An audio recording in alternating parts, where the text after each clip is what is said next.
احمد آباد کے شاہ پور کے اہل حدیث مسجد پر حنفیوں نے حملہ کیا، غنڈہ گری کی اور ہاتھا پائی کرنے کی کوشش کی۔ آپ دیکھ رہے ہیں ویڈیو میں۔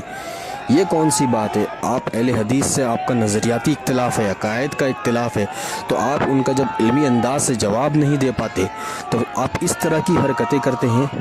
یہ کون سی حرکت ہے؟ آپ بھی مسلمان، ہمارے بھائی یہ اہل حدیث بھی مسلمان ہیں، آپ بھی مسلمان ہیں۔ آپ اس سے غیر کو کیا تعلیم دے رہے ہو؟ آپ اس سے غیر کو کیا سبق سکھا رہے ہو؟ آپ اپنے ہی مسلمان کی اپنی ہی مسجد پر حملہ کر رہے ہو مسلمانوں کی۔ یہ کوئی شرم والی بات ہے یا نہیں ہے؟